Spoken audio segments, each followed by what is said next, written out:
Oui, enfin, je valide. C'est une manière de voir les difficultés que la jeunesse de Mayotte porte sur la société. Mais pour moi, les jeunes de Mayotte, au même titre que les jeunes de France, de métropole,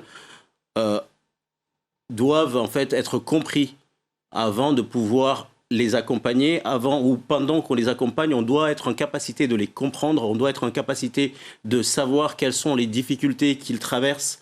Et la problématique adolescente, en fait, c'est vraiment là l'axe principal qui nous permet, nous, de rentrer en lien avec ces mineurs-là. Alors justement, vous travaillez avec eux tous les jours. C'est eux qui vous ont demandé cet espace, ce colloque, ou c'est une idée qui vous est venue comme ça, vu que vous travaillez avec eux tous les jours et qu'il fallait à un moment donné se rassembler pour parler ensemble de ces problématiques-là?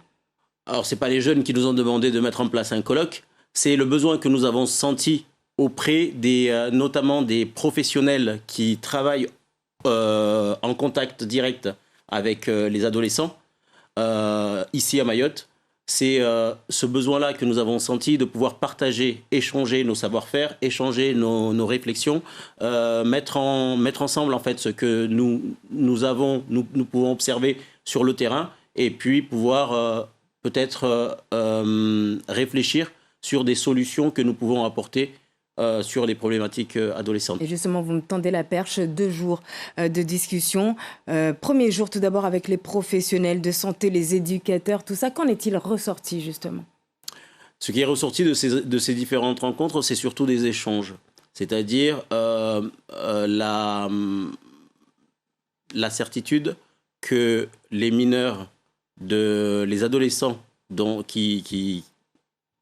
nous avons, excusez-moi, en charge, voilà, dont nous assurons la prise en charge, sont dans une phase où ils rencontrent plusieurs difficultés.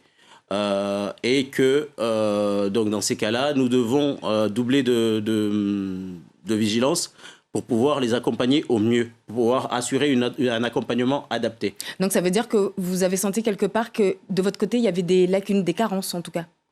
Des carences, des lacunes, oui. Tout à fait. Et il y en aura toujours. C'est-à-dire qu'il faut qu'on réussisse à s'adapter au public que nous avons. Et ces carences, il y en aura toujours. Il faut toujours qu'on puisse se questionner sur nos pratiques et qu'on puisse remettre en question nos pratiques, se déconstruire pour se reconstruire et adapter nos prises en charge aux difficultés, enfin aux difficultés du public. Aujourd'hui, Mlési Maoré, c'est combien de jeunes prises en charge et pour quelle tranche d'âge? Vous parlez de la MDA ou dans l'ensemble? Dans l'ensemble. Parce que c'est une grosse structure, Mlési Maoré, on est d'accord. C'est une grosse structure et le pôle jeunesse, justement, qui est le pôle dont j'assure la direction, c'est un pôle qui a plusieurs structures. Nous avons une structure au pénal, donc une direction judiciaire qui assure un hébergement au pénal et qui assure aussi un service d'AEMO. Et ça fait combien de jeunes en tout? On a une capacité d'accueil au pénal de 30 mineurs. Mais je parlais du groupe. Mlési Maoré, c'est combien de jeunes? Est-ce que vous pouvez nous donner un chiffre ou pas? Attendez, Bon, c'est pas grave. Voilà. Alors justement, vous avez décidé aujourd'hui d'avoir des rencontres, en tout cas des témoignages de jeunes adultes et pas d'adolescents, ce public-là que vous visiez dans ce colloque. Pourquoi ce choix de jeunes adultes? Parce qu'ils ont déjà expérimenté, ils sont déjà passés dans cette période difficile. Ils ont réussi à dépasser ces difficultés à travers des moyens, des médiations culturelles, artistiques. Et ils ont pu s'exprimer sur leur mal-être auparavant et la manière dont ils ont réussi à dépasser ce mal-être en utilisant ces moyens de médiation, mais en même temps aussi en s'appuyant sur les professionnels qui les accompagnaient. Et donc, du coup, c'est plus parlant pour